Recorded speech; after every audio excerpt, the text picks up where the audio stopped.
দর্শক, ফিফা কি সত্যিই আর্জেন্টিনাকে হারতে বাধ্য করেছিল, নাকি ইতিহাসের অন্যতম রহস্যময় বিশ্বকাপ ফাইনালে সাক্ষী হয়েছি আমরা? ম্যাচ শেষ হয়ে গেছে, কিন্তু প্রশ্ন শেষ হয়নি।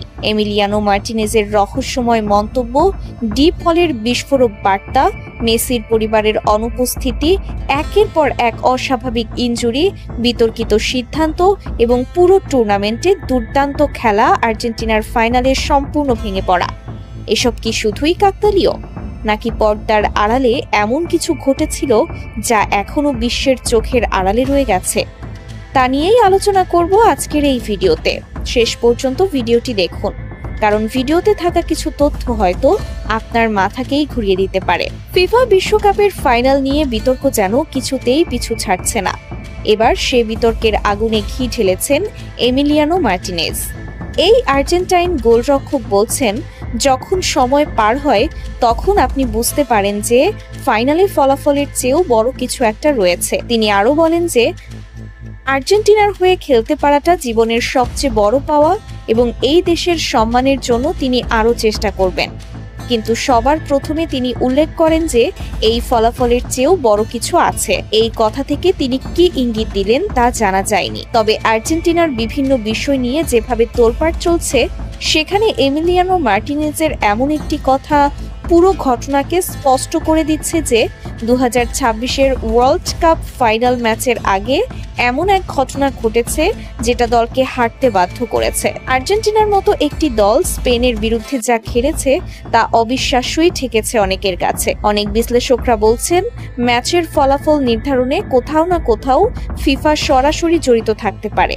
কেউ কেউ বলছেন, ফুটবল খেলা বোঝার পর থেকেই আর্জেন্টিনার খেলা দেখে বড় হয়েছি, কিন্তু আজ পর্যন্ত আর্জেন্টিনাকে এমন খেলতে কখনোই দেখিনি। বুকে হাত রেখে বলতে পারি, আমার কাছে মনে হয়েছে খেলার আগে বা তারও আগে কিছু একটা অবশ্যই ঘটেছে, কিন্তু কি ঘটেছে আমরা কেউ তা জানি না। তবে পুরো ম্যাচ জুড়ে সম্ভবত এমন অনেক ঘটনা ঘটেছে যেগুলোকে কেবল কাকতালীয় বলে মেনে নেওয়া অনেকের পক্ষেই কঠিন। সবচেয়ে বেশি প্রশ্নের জন্ম দিয়েছে ম্যাচের বাহিরের কিছু অস্বাভাবিক ঘটনা। পুরো টুর্নামেন্ট জুড়ে মেসির স্ত্রী ও সন্তানদের প্রায় প্রতিটি গুরুত্বপূর্ণ ম্যাচেই গ্যালারিতে দেখা গেলেও সবচেয়ে বড় মঞ্চ ফাইনাল ম্যাচেই তারা সম্পূর্ণ অনুপস্থিত ছিলেন। একইভাবে আর্জেন্টিনার প্রেসিডেন্টেরও ফাইনালে উপস্থিত থাকার ব্যাপারে আলোচনা থাকলেও শেষ পর্যন্ত তাকেও মাঠে দেখা যায়নি। শুধু তাই নয়, পুরো আসরে নিয়মিত গ্যালারিতে উপস্থিত থাকা আর্জেন্টাইন তারকা ও আতলেটিকো মাদ্রিদের প্রধান কোচ দিয়েগো সিমিওনেকেও ফাইনালের দিন আর দেখা যায়নি। এসব ঘটনার প্রত্যেকটির আলাদা ব্যাখ্যা অবশ্যই থাকতে পারে, কিন্তু যখন সবগুলো ঘটনা একই দিনে একই ম্যাচকে ঘিরে ঘটেছে, তখন স্বাভাবিকভাবেই প্রশ্ন তৈরি হয়, এগুলো কি নিছক কাকতালীয়, নাকি অন্য কোনো কারণ ছিল, নাকি এর পেছনের গল্প অন্য কোনোভাবে সাজানো হয়েছিল? প্রশ্নটা থেকেই যায়। মাঠের ভেতরের ঘটনাগুলো সেই প্রশ্নকে আরো জোরালো করে। আর্জেন্টিনার অন্যতম ভরসা লাউতারো মার্টিনেজকে 1 মিনিটের জন্য স্ক্রিনে দেখা গেল না, খেলানো তো দূরের কথা। এরপর হাফ টাইমে এমিলিয়ানো মার্টিনেজের ডাবল ইয়েলো থেকে লাল কার্ড ম্যাচের গতিপথ সম্পূর্ণ বদলে দেয়। এসব ঘটনা আলাদাভাবে দেখলে হয়তো সাধারণ মনে হতে পারে, কিন্তু একসঙ্গে বিশ্লেষণ করলে অনেকের মনেই স্বাভাবিকভাবে প্রশ্ন জাগে, ফাইনালের আগে বা চলাকালে এমন কিছু কি ঘটেছিল যা সাধারণ দর্শকদের অজানা রয়ে গেছে? এরপর আসে একের পর এক ইনজুরির ঘটনা। লিসান্ড্রো মার্টিনেজ, যে খেলোয়াড় সাধারণ ম্যাচেও রক্ত পড়া অবস্থায় ব্যান্ডেজ বেঁধে খেলা চালিয়ে যায়, সেই খেলোয়াড়ই কিনা ফাইনালের মতো ম্যাচে প্রতিপক্ষের কোনো স্পর্শ ছাড়াই ইনজুরিতে পড়ে এবং খেলা শুরুর মাত্র 25 মিনিটের মধ্যে মাঠ ত্যাগ করে। একইভাবে ক্রিস্টিয়ানো রোমেরোর ইনজুরিও আর্জেন্টিনার রক্ষণ ভাগকে ভীষণভাবে দুর্বল করে দেয়। এর সঙ্গে স্কালোনির একের পর এক অস্বাভাবিক ও প্রশ্নবিদ্ধ বদলি পুরো ম্যাচের চিত্রকেই যেন আরো রহস্যময় করে তোলে। ম্যাচের পরিসংখ্যানও ছিল বিস্ময়কর। পুরো 90 মিনিটে আর্জেন্টিনার কোনো শট অন টার্গেট ছিল না, এমনকি অতিরিক্ত সময় মিলিয়ে 120 মিনিটেও গোলের শট ছিল মাত্র 2টি। যেখানে স্পেন প্রায় 800টি পাস সম্পন্ন করেছে, সেখানে মেসিদের পাস ছিল 200-এরও কম। বিষয়টি সত্যিই অবিশ্বাস্য মনে হচ্ছে, তাই না? আরো অবাক করার মতো বিষয় ছিল প্রায় প্রতিটি বলই সহজেই হারিয়ে ফেলা, আর যেগুলো জিতছিল সেগুলোরও দ্বিতীয় বল যেন নিজেরাই স্পেনের খেলোয়াড়দের পায়ে তুলে দিচ্ছিল। ডি বক্স থেকে বল বের করে মিডফিল্ডে গিয়েই প্রতিপক্ষকে পাস দিয়ে দেওয়ার মতো দৃশ্য বারবার চোখে পড়েছে, যা এই আর্জেন্টিনা দলের সঙ্গে একেবারেই বেমানান। এর বাহিরেও কিছু ঘটনা প্রশ্নের জন্ম দেয়।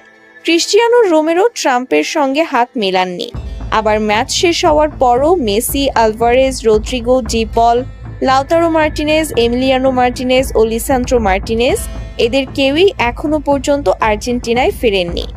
সবশেষে আসে গোল্ডেন বলের বিষয়টি।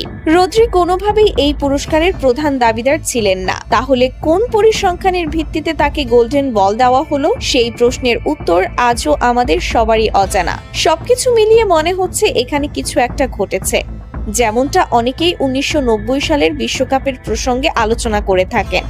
সে সময় ম্যারাডোনা অভিযোগ করেছিলেন যে তৎকালীন ফিফা সভাপতি জোয়াও হ্যাভেলঞ্জ তার কাছ থেকে বিশ্বকাপ কেড়ে নিয়েছেন। এই ঘটনাগুলো দেখে সেই পুরনো স্মৃতি ফিরে আসে। পুরো বিশ্বকাপ জুড়ে মেসি ফিফা বয় রিগড এসব আলোচনা ব্যাপকভাবে ছড়িয়ে পড়েছিল। তাই হয়তো অনেকের মনে প্রশ্ন জাগছে, ফিফার ভাবমূর্তি কিংবা ইউরোপ জুড়ে বিলিয়ন ডলারের ফুটবল ব্যবসার স্বার্থে কোনো অদৃশ্য প্রভাব কাজ করেছে কিনা। অবশ্য এগুলো ব্যক্তিগত পর্যবেক্ষণ ও সন্দেহ মাত্র। প্রকৃত সত্য কি তা হয়তো আজ না হোক একদিন প্রকাশ পাবেই। ততদিন অপেক্ষা করা ছাড়া আর কোনো উপায় নেই। আরেকটি বিষয় খুব স্পষ্টভাবে চোখে পড়েছে, এখন আর হয়তো কেউ বলবে না ফিফা রিগড, ম্যাচ ফিক্সড কিংবা সবকিছু আগে থেকে স্ক্রিপ্টেড, কারণ এসব অভিযোগ অনেক সময় সমর্থকদের অবস্থান ভেদে বদলে যায়। যখন নিজের পছন্দের দলের বিপক্ষে কিছু ঘটে তখনই এসব কথা সবচেয়ে বেশি শোনা যায়, আর অন্য সময় সবাই নীরব থাকে। এই দ্বৈত মানসিকতাই হয়তো আধুনিক ফুটবল সমর্থকদের সবচেয়ে বড় বৈপরীত্য। বিশ্বকাপ ট্রফি এবার আর বুয়েন্স আইরেসে ফেরেনি। ফাইনাল স্পেনের কাছে হারার বেদনা এখনো মুছে যায়নি। সেই হতাশার মধ্যেই নীরবতা ভাঙলেন আর্জেন্টাইন মিডফিল্ডার রদ্রিগো ডি পল। সেখানেও একটি রহস্য দেখা গিয়েছে। ম্যাচ শেষে 24 ঘন্টার কিছু বেশি সময় পর দেওয়া এক আবেগঘন বার্তায় সমালোচকদের কড়া জবাব দেওয়ার পাশাপাশি প্রকাশ করলেন শিরোপা হারানোর কষ্ট। লিওনেল মেসির ইন্টার মায়ামি সতীর্থ নিজের পোস্টে দাবি করেছেন, অনেকেই আর্জেন্টিনার পতন দেখার অপেক্ষায় ছিলেন, কিন্তু কারা আর্জেন্টিনার পতন দেখতে চেয়েছিল সে বিষয়ে তিনি স্পষ্ট করে কিছুই বলেননি। বিশ্বকাপ জুড়ে আর্জেন্টিনার রেফারি ও VAR এর সিদ্ধান্তে বাড়তি সুবিধা পেয়েছে এমন অভিযোগ বারবার উঠেছিল। একই সঙ্গে আর্জেন্টিনা দল ও তাদের সমর্থকদের উদযাপনের ধরন নিয়েও সমালোচনা করেছিলেন অনেকে।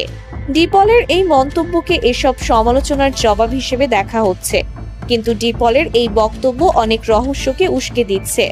পরিশেষে বলতে চাই, ফুটবল শুধু 90 মিনিটের একটি খেলা নয়, এটি কোটি মানুষের আবেগ, ভালোবাসা আর বিশ্বাসের নাম।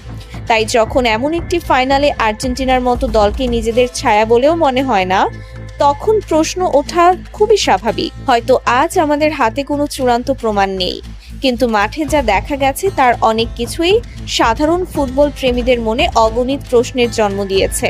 এমিলিয়ানো মার্টিনেজের রহস্যময় মন্তব্য, ডি পলের আবেগঘন বার্তা, গুরুত্বপূর্ণ খেলোয়াড়দের অনুপস্থিতি, অস্বাভাবিক ইনজুরি, বিতর্কিত সিদ্ধান্ত, সবকিছু যেন একই সুতোয় গাঁথা এক অসমাপ্ত গল্পের অংশ। তবে একটি বিষয় নিশ্চিত, একটি পরাজয় কখনো আর্জেন্টিনার ইতিহাস, মেসির উত্তরাধিকার কিংবা দলের লড়াইয়ের মানসিকতাকে মুছে দিতে পারবে না। সুপ্রিয় দর্শক, আপনাদের কি মনে হয়, ফাইনালে যা ঘটেছে তা কি শুধু একটি খারাপ দিনের ফল, নাকি এর পেছনে এমন কোনো অজানা সত্য রয়েছে যা এখনো বিশ্বের সামনে আসেনি? আপনার মতামত অবশ্যই কমেন্টে লিখে জানান। ভিডিওটি ভালো লাগলে লাইক দিন এবং এমন বিশ্লেষণধর্মী ভিডিও নিয়মিত দেখতে আমাদের চ্যানেলটি সাবস্ক্রাইব করে পাশে থাকা বেল আইকনটি অন করে রাখুন। ধন্যবাদ।